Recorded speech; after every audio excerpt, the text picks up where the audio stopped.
Hello, everybody. Now, before I introduce her, let's just give her a big round of applause. This is Carolin Emcke.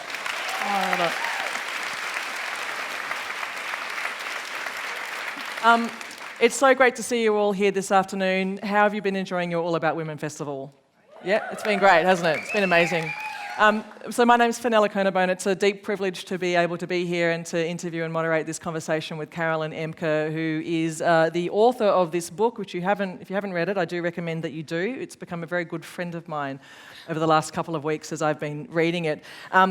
Brief background, Carolin was a war correspondent for many, many years. She reported from crisis zones all around the world, but including Afghanistan, Kosovo, Pakistan, Iraq, and Gaza. She's lectured in political theory at Yale University. She's written a whole number of books, and in 2016 she received the Peace Prize of the German Book Trade, which is a very important, prestigious prize that was recently won by Margaret Atwood, from what I understand. Yes. So we're in esteemed company right now. But we're going to be talking about desire this afternoon and how we desire. What do these labels actually mean, and how can we further the conversation? So I'm fascinated to hear what Carolin has to say. We're going to be opening it up to questions a bit later on. There's a microphone up here. There's a microphone down there. So think up really amazing, extraordinary questions, all right, for Carolin.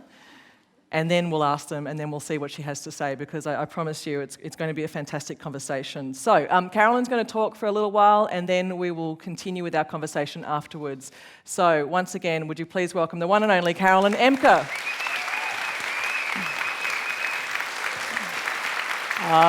Thanks, everybody. Thanks for coming. Thanks for having me here. I'm very honored and really delighted to see you all. I should say it's my first time in Australia. I've been on a trip here from Adelaide to Melbourne to Sydney, and at each event that I was invited to, there was this beginning with these acknowledgements. And I apologize if you thought about this all the time, because you've been listening to this all the time and it's become a ritual for you, I suppose. But for me it was new, so I felt I wanted to take a minute of actually thinking about what that means. To me, at least, when I'm here as your guest and I hear these acknowledgements to the indigenous, to the First Nations, and to their land. And I have to admit, it's an incredibly important gesture. It's an incredibly important ritual that you are all, dedicating yourself to, and yet at the same time, I feel it feels so painful that I cannot just listen to it and go on with the discussion. And I have to say, everything is, there's something really deeply right about that gesture. There's something deeply right about acknowledging we were not meant to be here in the first place. We were not the ones who were invited to come. This is territory and place that was stolen. It's a place that has, deeply violent and extremely painful history, one that was not acknowledged for a very, very, very long time. And so that is what I think is so right about that gesture, what's so right about this acknowledgement, and yet at the same time there's something wrong about it, because I always wonder, well, what does it mean to say thank you that I can be here, and not expect that someone would actually say, no, you're not supposed to be here. So each time I've been listening to this, I was somehow quietly hoping that somebody would protest. And so I think what is so right about that acknowledgement is that it makes me feel really uncomfortable. It makes me feel really not invited while accepting an invitation. And so I cannot speak today without acknowledging my ambivalence about this, and yet thanking you for the fact that the acknowledgement exists. So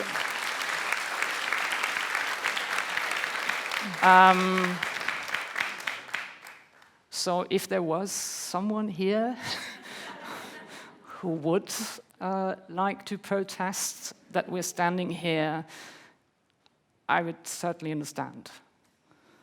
I do think there should be the space for someone to say, I prefer not to give you that space.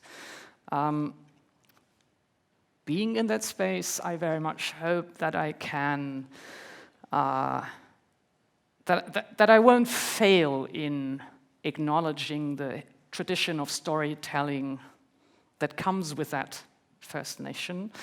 And so I give you a little bit an idea of my kind of storytelling that I did in this book, and then we will have a conversation, hopefully, about this.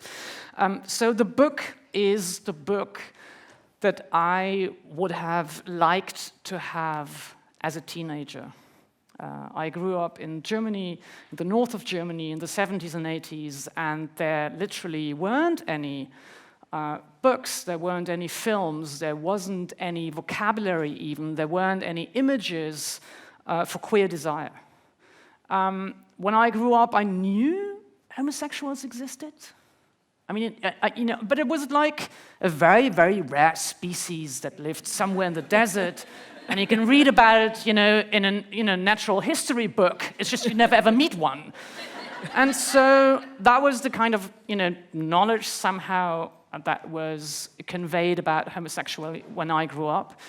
And so the book tries to do two things. It tries to narrate, it tries to really just be storytelling of the time that I went to school, of the time as a teenager that is haunted by sentiments and emotions and desires that you can't really get hold of because you don't have words for it. And I think that's what all teenagers have in common, whether they're queer or not, is that they feel overwhelmed by affects that they cannot really grasp, they cannot really understand, they cannot really read.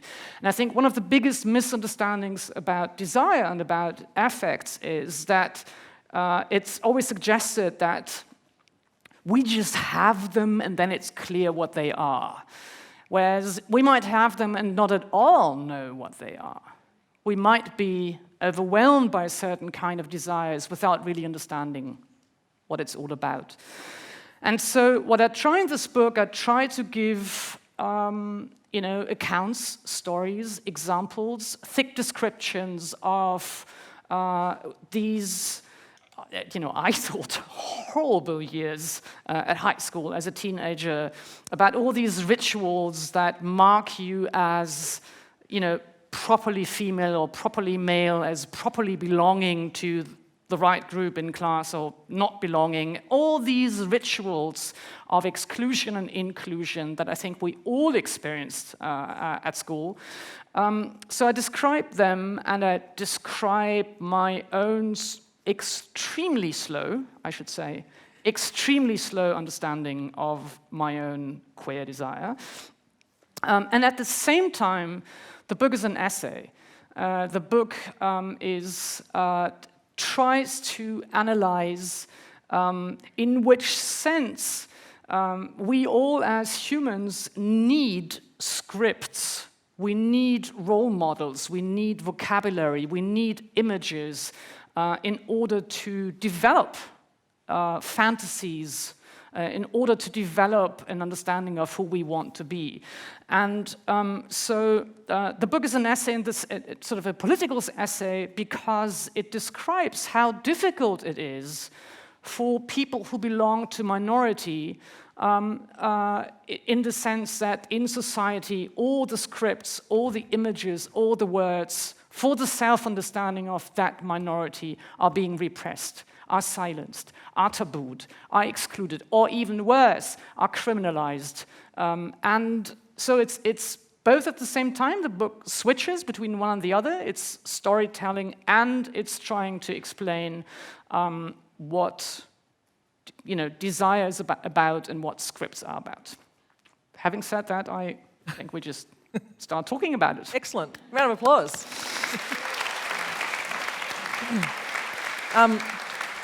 Which leads me to my first comment, Carolin, which is I wish I actually had this book as well when I was growing up, because I think it would have made a whole lot more sense about the messiness of being a teenager and a child. So it was great to read it. As I said, it's become a really good mate of mine, and I felt strange. I said this to you before. I feel a bit weird telling you, but I feel a bit of an affinity with what you went through as a child and the stories that you tell. So again, if you haven't read this book, I do recommend it. Let's try and understand what actually happens in the book. I suppose there's a number of different themes, but one of them is that you weave the story of a school friend of yours through the entire book, and it's a young man called Daniel. Why was his story the catalyst for you to talk about desire? Yes, I had this classmate of mine called Daniel who committed suicide at the age of 18. If I may ask, how many of you in the audience have had someone in school or within your family or circle of friends who committed suicide? Yeah. I don't know how that was for you, but for me, I was haunted ever since. I really didn't quite understand. I did understand, I could understand, or that I think that's what I tried to do in the book. I tried to figure out what the reasons were for his pain, for his sorrow, and his inability to express himself in a life. And I do think that I do understand what his motives were. I think I didn't understand why I survived. And so the book is trying to reconstruct our time at school and our struggling with desire and not really having a language for it, not really growing up in a culture where that was considered a possible or even more unimaginable, a happy life. When I grew up, and when Daniel grew up, the only image, there's something, apparently we get these things flying around. It's confetti, it's okay. When we grew up, the only films that existed that had gay characters in them, either they were beaten up or they killed themselves. And so it wasn't really a horizon for a happy life. And so that is indeed, as you say, it's one thread in the book. I try to tell the story of Daniel, and parallel, I try to tell the story of my own understanding of my own desire. And you also, I mean, throughout this kind of conversation, you talk about and you brought it up just before, the sort of the rituals that children go through, that we all kind of recognize, this notion that if you can't fit in, then you will be excluded. So this, how you are included and how you are excluded can be incredibly brutal, the hierarchies that go on throughout the school. What is it about those rituals, that those types of interactions that kids have, that is an interesting way for us to help understand how we form our desires? Yeah, I think it's, to some extent, we see, like in a microscope, we can see in these rituals all those configurations of power and powerlessness, of speech and speechlessness, all the rituals of constructing an other as different, as less worthy, as not belonging. All these processes of construction of another and demonizing them that we are struggling with when we're grown up.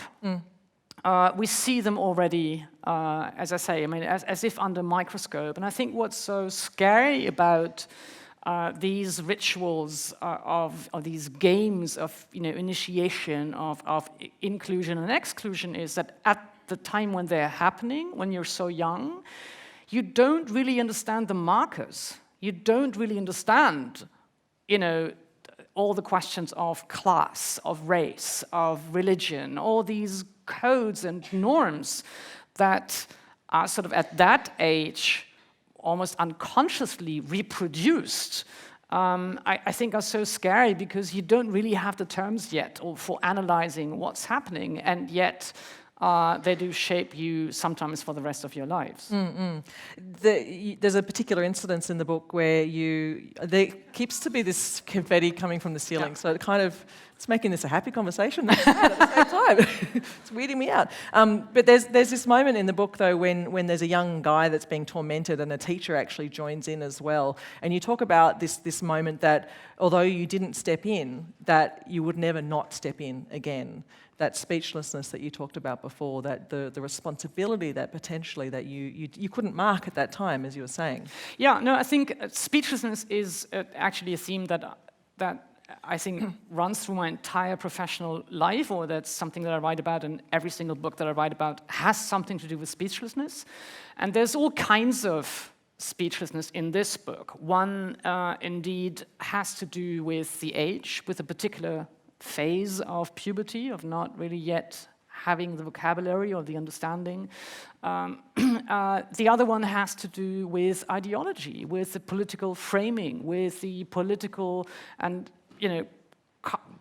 constellations of power, of class, race, ethnicity, and that particular speechlessness that you mention is the one that has to do with guilt. I think I should describe that there was a scene that I witnessed as a teenager on a school trip, and a circle of boys were tormenting another boy. It was in the beginning it might have been fun, but then it was clear that it wasn't funny at all. They were just actually really abusing him, sexually abusing and physically. I mean, it was a very ambiguous scene, but definitely abuse.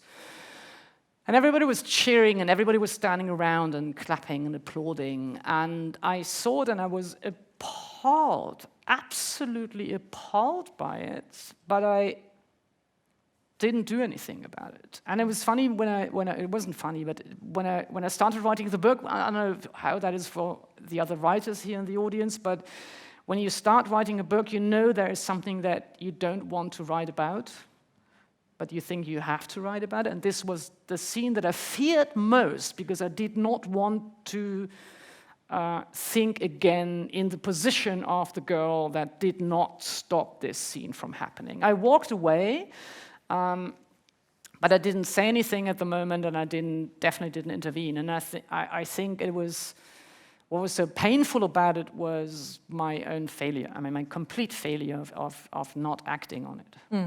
But again, it's that I was thinking about it when I was reading that scene, that I wondered whether or not this might have been some kind of prelude, to you and your later career, being a war correspondent and actually going in there and telling the stories of the people that you've met, being able to name the things that they want to talk about, for example. It is true. I think it's I mean, the idea of being able to give a name. There's this fairy tale of Rumpelstiltskin. I don't know how to pronounce this properly. Is it? Okay. Rumpelstiltskin? Okay, that's the one. I'll say that with my most... Okay, so you ever say it when I need the word again? Rumpelstiltskin. So there is this fairy tale of... You have to say it now. Rumpelstiltskin. Okay. and the trick about the fairy tale is that it... Rumpelstiltskin. Has all the power about you as long as you don't know its name. And once you can, once you know its name, it loses all the power. So I'm usually not a great fan of magical thinking, but I do think that the ability to give an account, the ability to put something into a story, it's absolutely imperative. Yes. It's funny because I mean I know you just talked about it, but this conversation is about how we desire, so I want to get into it a little bit more, because again, reading your book, like I didn't know until I'd left high school that I was gay or that I was queer, because there wasn't any language for it. There was no knowledge, if that makes sense. There were no images, there was nothing. And you talk about this a lot in the book, about why these types of things are so important to be able to, again, name our desire. So tell me a little bit about what this, unpack how this actually means for you. Well, I can give you examples. I mean, it was, at my time, it was very difficult. If you watched a film and, you know, or if you read Jane Austen, which is something we had to read. Still do, actually. No, it was always straight couples. And I think for straight people, that is very, very easy to watch, because you know who to identify with, and you know who to fall in love with in these stories. Well, maybe you don't like the people, but you know, nevertheless, the general configuration is such that you know your place, and you can have empathy, and you watch along. Whereas when I watched films, I was never really sure. If I always identified with a male character. Because most of them were male characters, is that? The funny thing, I think I identified with the male characters not because I wanted to be a man, but because they were the really active ones. I mean, they were the ones who had the adventures, who had the horse, who could, do whatever.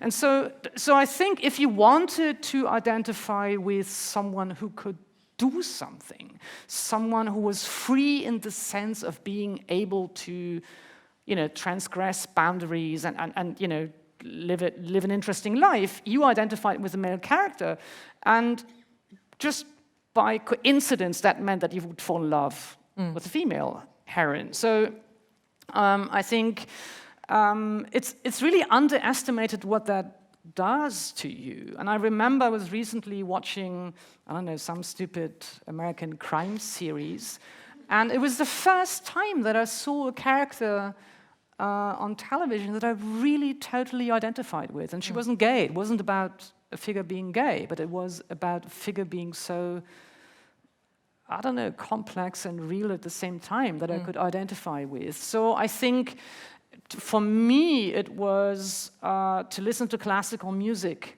It meant going and listening to, operas or oratoriums to discover figures and characters and voices that were so not fitting that I could relate. They weren't the cookie cutter, as they might say. Actually, you brought up opera. You know how normally sometimes I read books by philosophers and I need a dictionary? Does anybody know what that feels like, right? You go, what are they talking about? I need a dictionary. I had to have my phone with me and Spotify so I could listen to the music that you keep referencing throughout the whole book. One should maybe say it is a book about desire, really a book about desire, but it's also about music.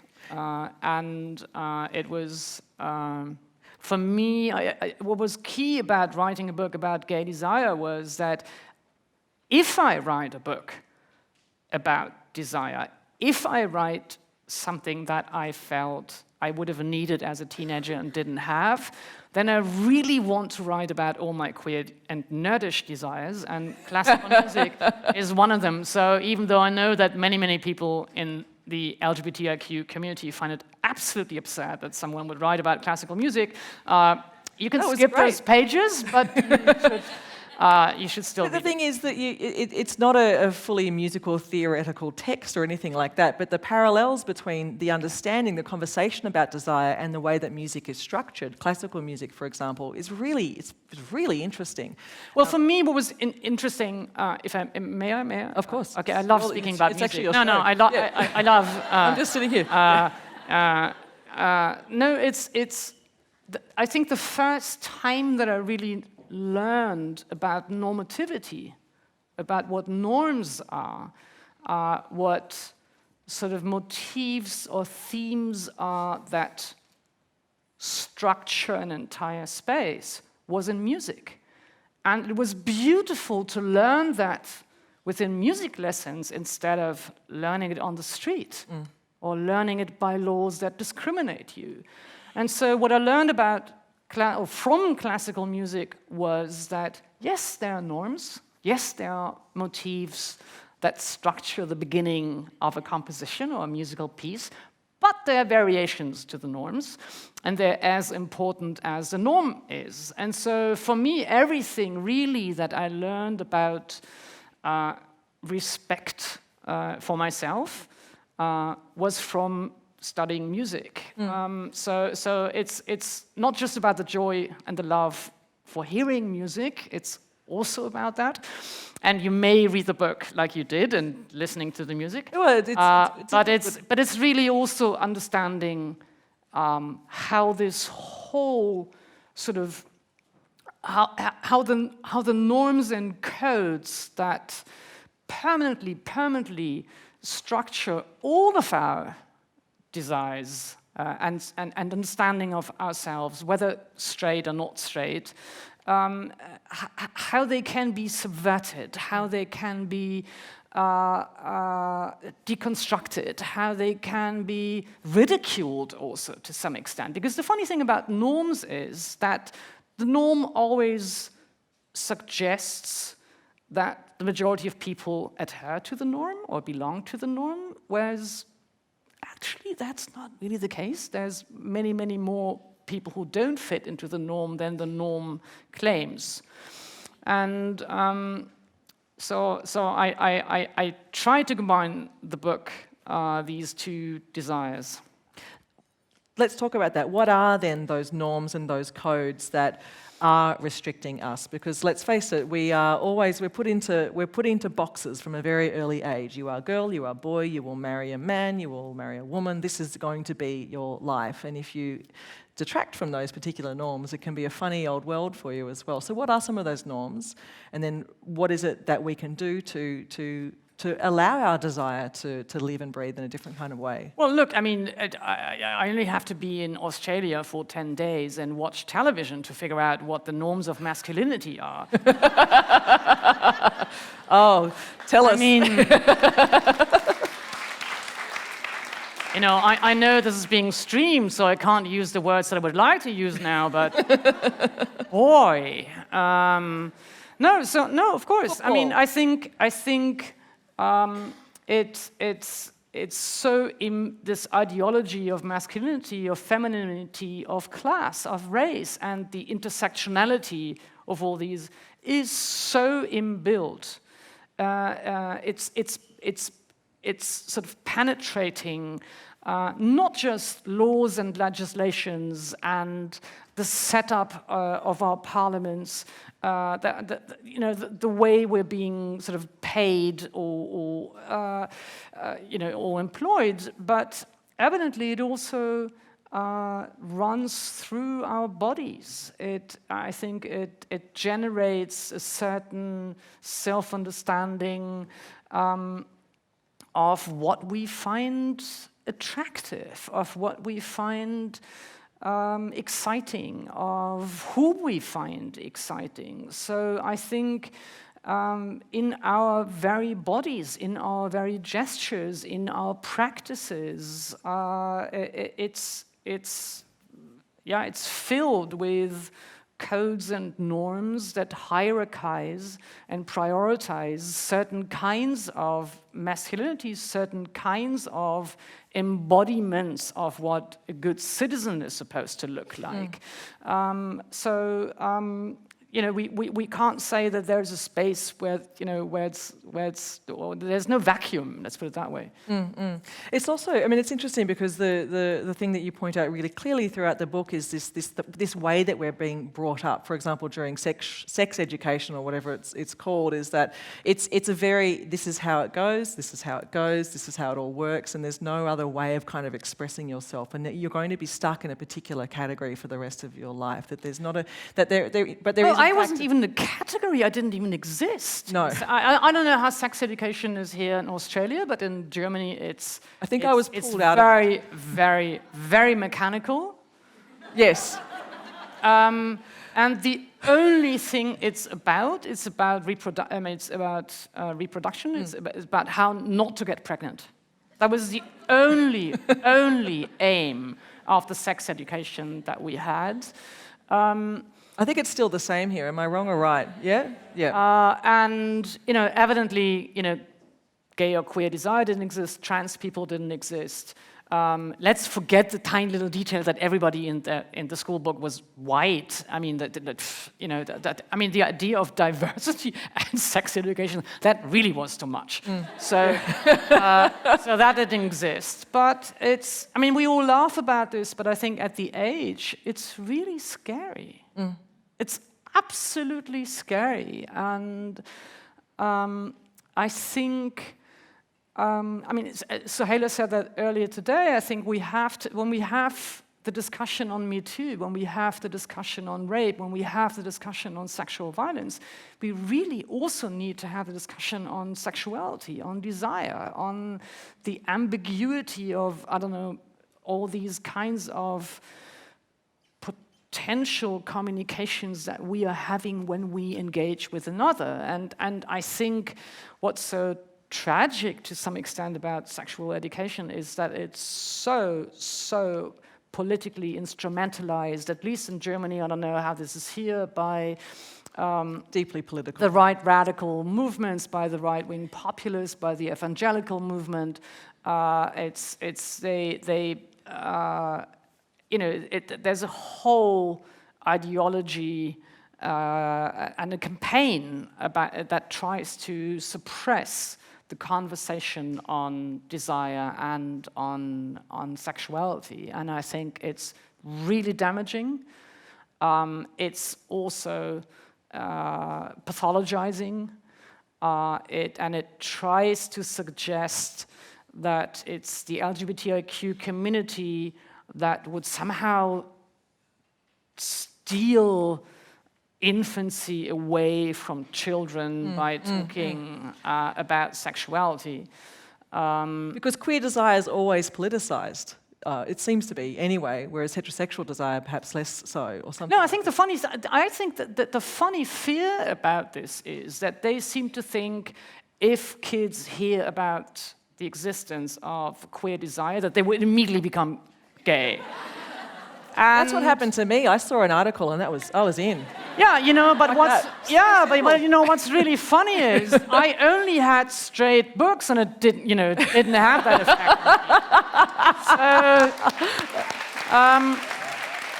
No, but there is something politically interesting, and I would like, if I may, I would like to say that. I mean, the idea that the confrontation with someone who's different because it's a person of color, different because it's a trans person, different because it's a Muslim. There is this right-wing, right radical discourse that seems to suggest that just by seeing another, you become that way. I mean, the whole Islamophobic discourse on women wearing a veil is as if only by looking at a Muslim woman wearing a veil, I would immediately also, be wearing it, and it would have, a horrific effect on society. So I think it's not just about sexual education. It's not just about sexuality. It's not just about LGBTIQ. It's really about producing a narrative of fear about difference. And I think that is where we all have to be extremely alarmed and really aware. We have to, at the moment, defend democratic societies as pluralist societies. We have to defend that difference isn't, necessarily something about normative inequality. So I think that's an important issue, I think. It absolutely is. Could you give me some perspective as a war correspondent for so long? The conversation that we're having, of course, is pertinent for here in Australia and for Germany, but you have insight into other places in crisis as well. Just a bit of insight as to what you have experienced and what you have seen through your travels. You mean generally? Yeah, just the whole thing. Oh, God.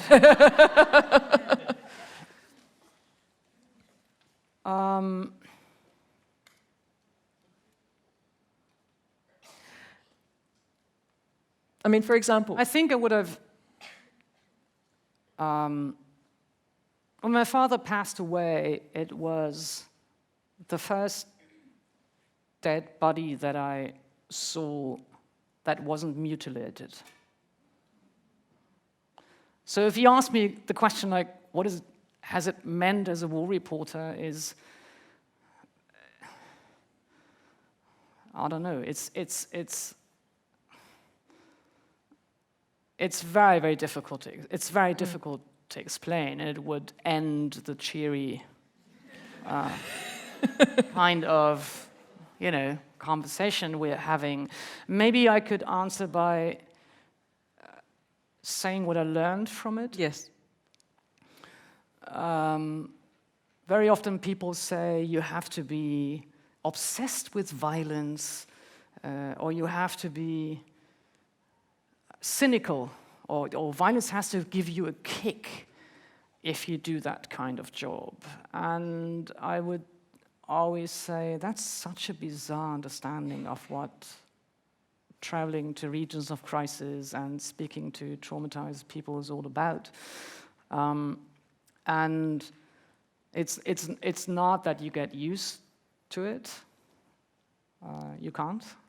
You just as appalled and disgusted and disturbed every single time again.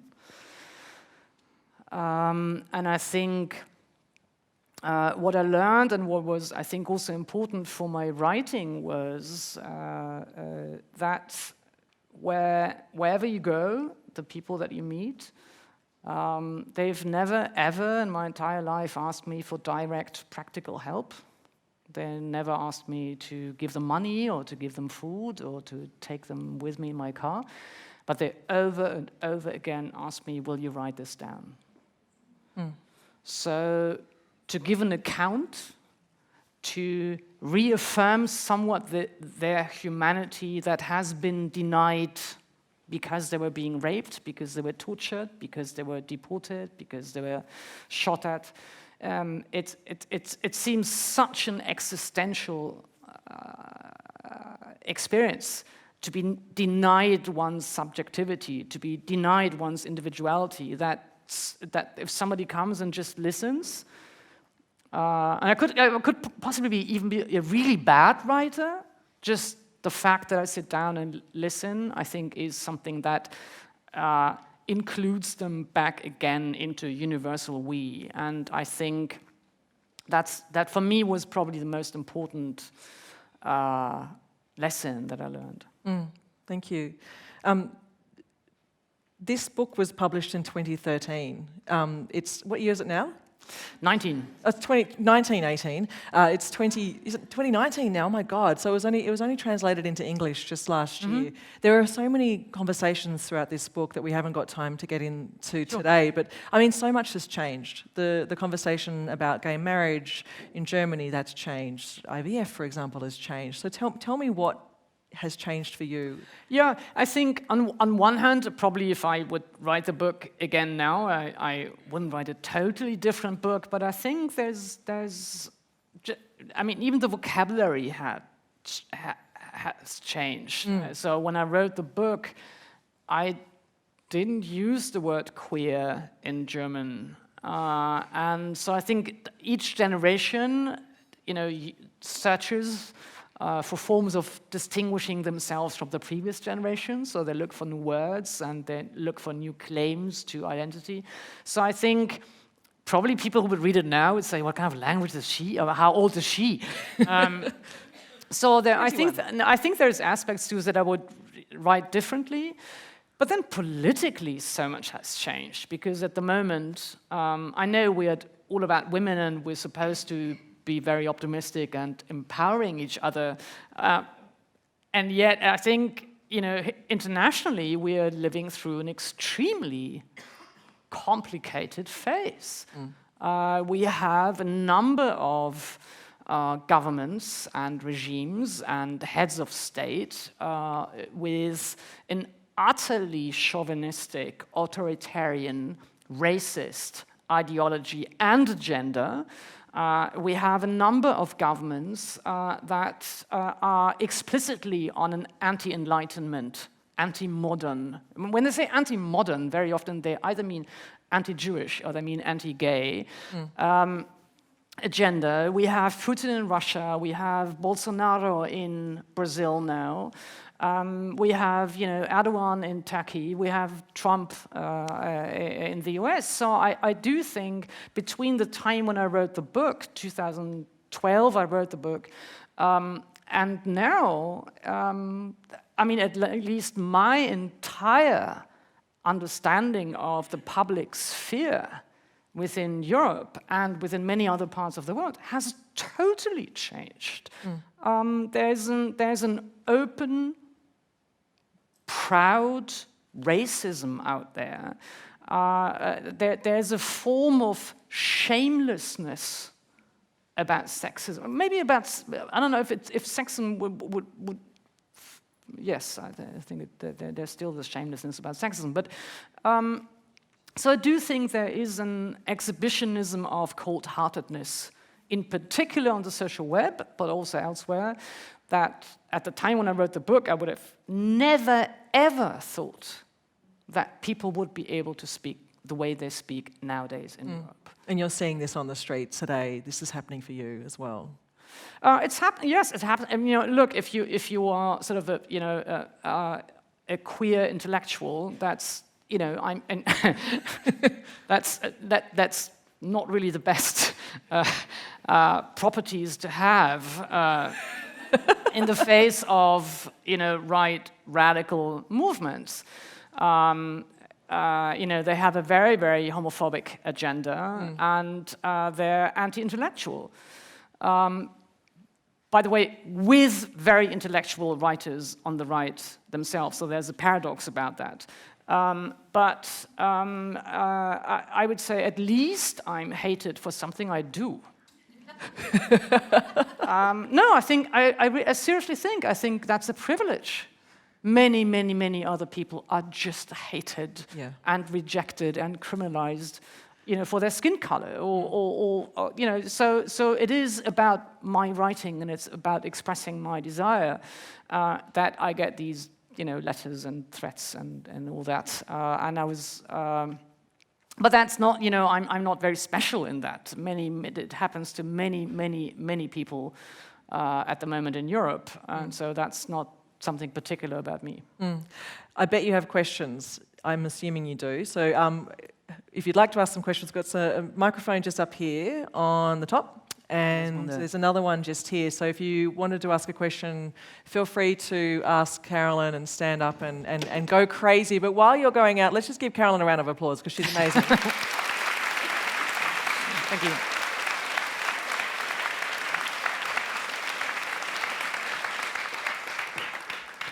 And we'll keep to as many questions as we possibly can over the next 20 minutes. So thank you so much. Go for it. Hello.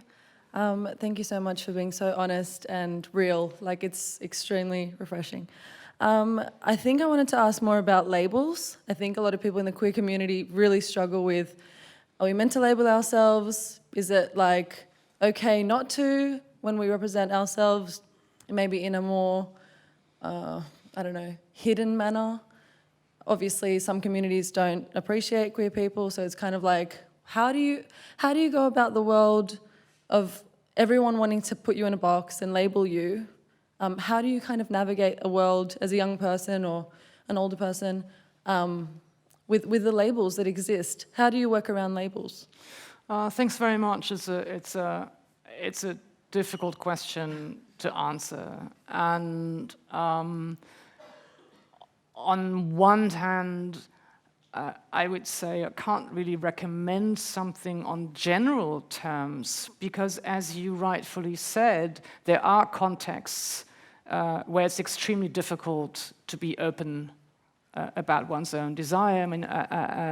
It was mentioned, I traveled a lot, and there were countries that I traveled to where I had to lie every single day, because otherwise I would have either risked my life or the lives of the people who were with me. So I would never ever, be dogmatic about,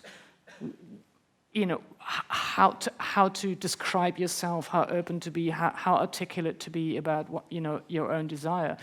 And then I think the tricky thing about labels is that on one hand, I would say they never fit. I would always say, if somebody asked me what does it mean to be queer, I would to some extent say, well, it means to be always displaced, always in exile, and yet it's so much fun in that place. That's called exile. And at the same, so I would say, look, if you ask me, what do I think is important about myself, about my own identity, I would say I think my love for Bach is probably more relevant, I don't know, probably, than my partner is not listening, is she? Than something else. So I do think there is something repressive and disconcerting about these labels. And yet, whenever I am in a homophobic context, I am so queer as it gets.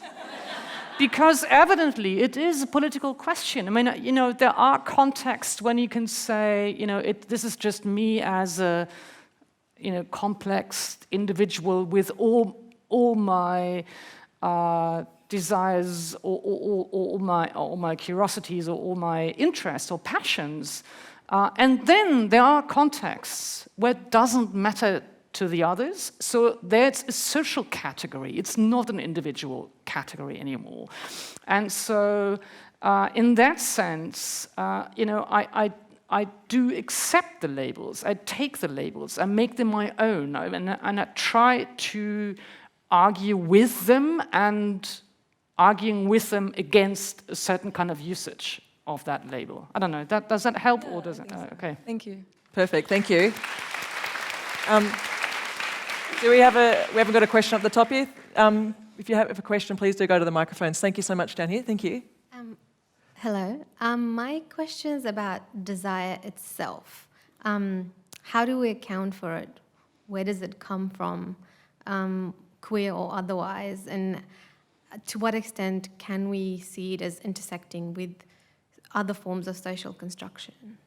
Good. I think there's one aspect of desire where I would say it's very similar to faith in the sense of it being uncontrollable.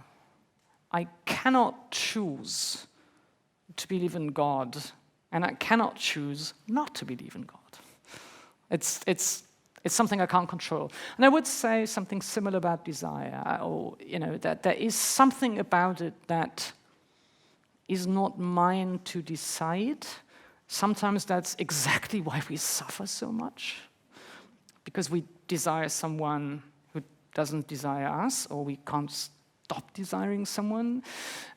So there's that aspect about it. And yet, I'm afraid there's evidently also, at the same time, something that's heavily socially constructed. And sort of, I think the images of whom we even consider to be objects of our desire is so preformed and configured by, ideological constellations, by sort of, pop cultural constellations, and I wouldn't know even for myself to say, well, what made me desire that person?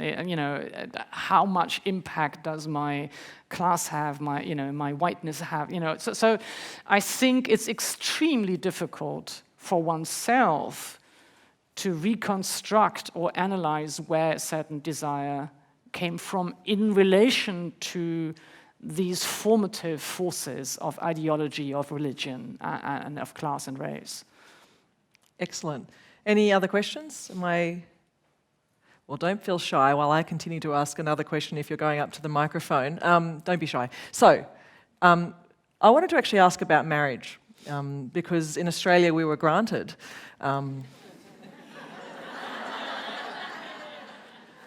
the choice to marry only last year.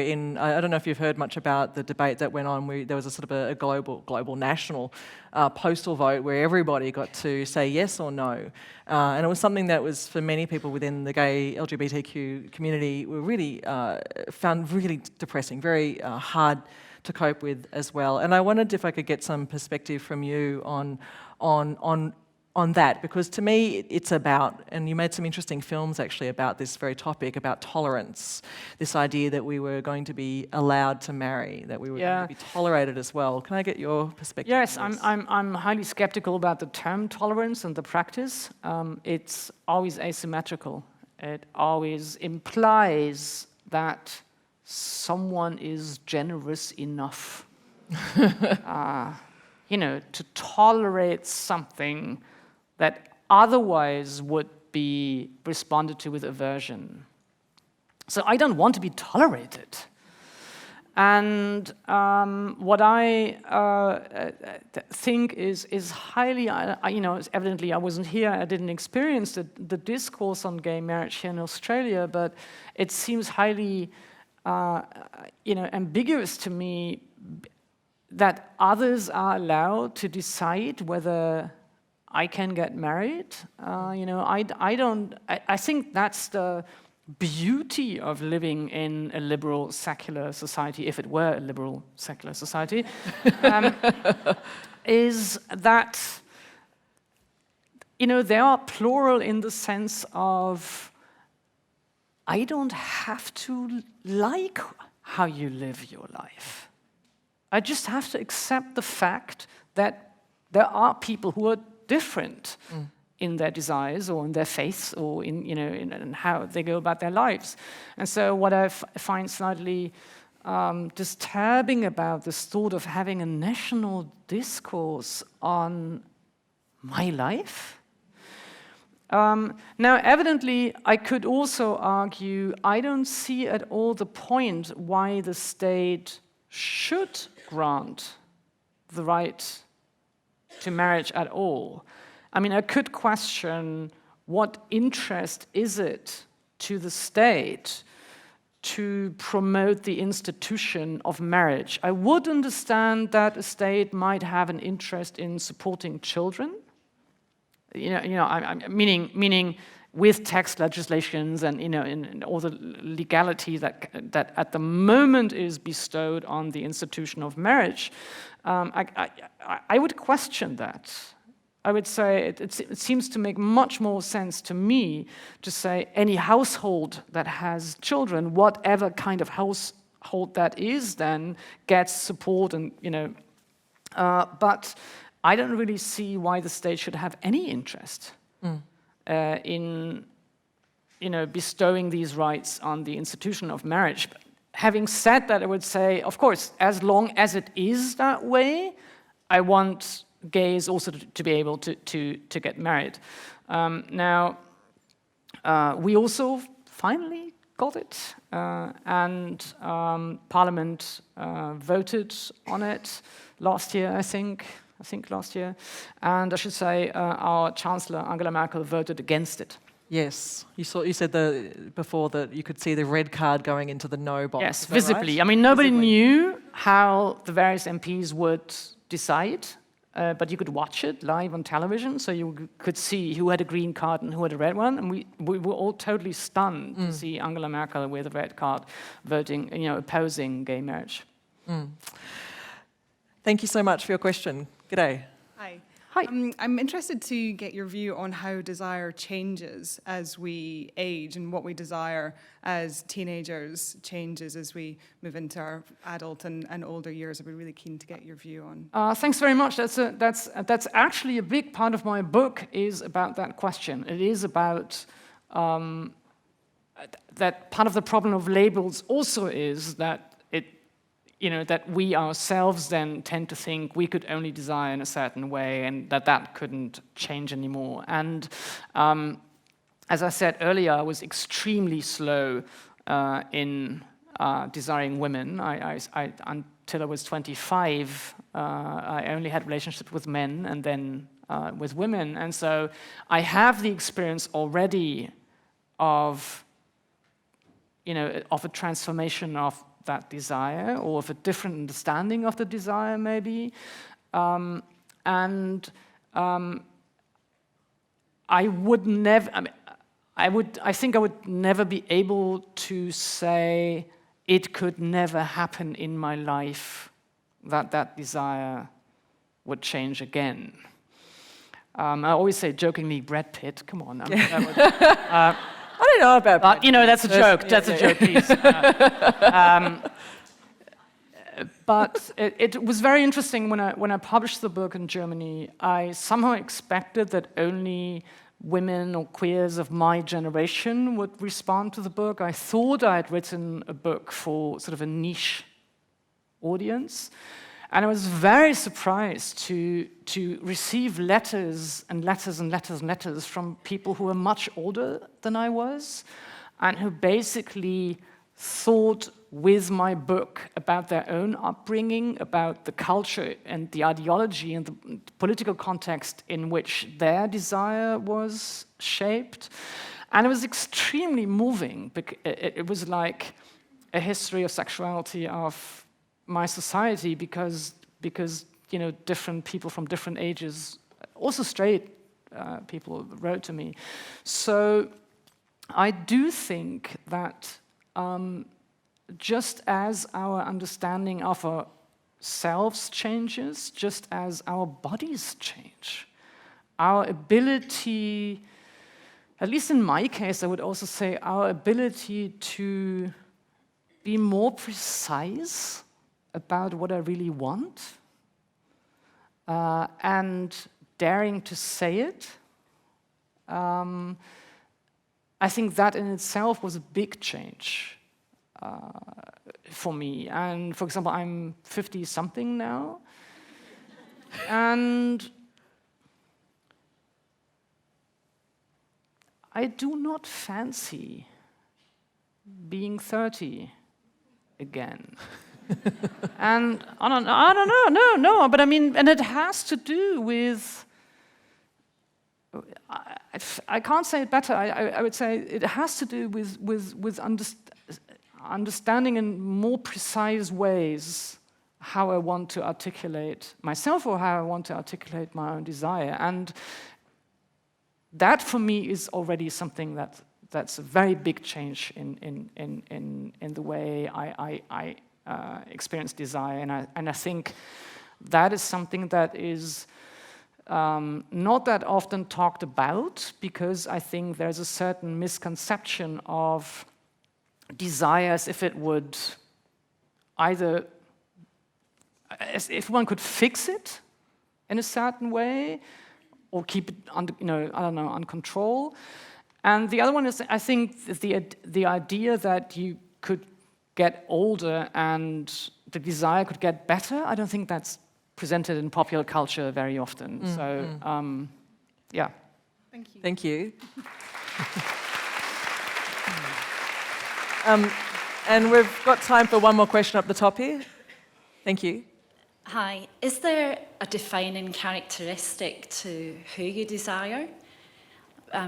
For example... I didn't get the question. Can you repeat the question? Sure. Is there a defining characteristic to who you desire? Characteristic? Yeah. For example, when I think of who I have desired in the past, some are fat, some are thin, some are outgoing, some are quiet. They're always very different.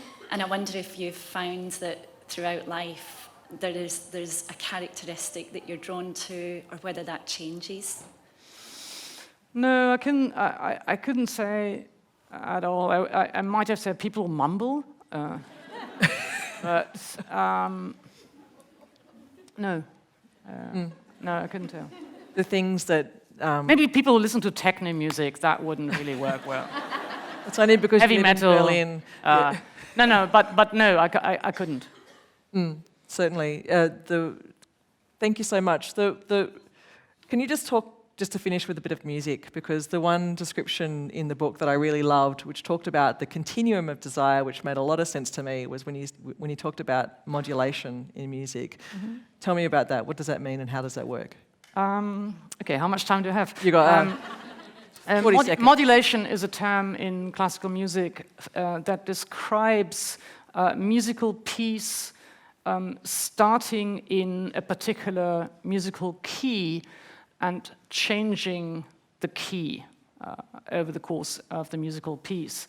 Now, the interesting thing about modulation is sometimes the musical piece ends in that second, the new key. Sometimes it modulates back to the original key. And it is interesting because all kinds of harmonies that you might have leading up from one key to another are very, very ambiguous. They could belong to one or they could belong to another. And so I felt this is very much a description of how desire can develop and can change and can transform, that you have practices that could belong to either key, that are highly ambiguous, that are not that easily, decipherable, that are very open. And it's a moving, it's a very dynamic description of what musical keys are, what modulation is, and I did think it was the best description I could find. It's a fantastic description. The idea that all of us in this room are basically just a key change. A very good one indeed. I am just kidding. Fascinating to speak with you, Carolin Emcke. The book, again, it's called How We Desire, all about women. Would you please thank the one and only Carolin Emcke? Thanks very much. Thank you.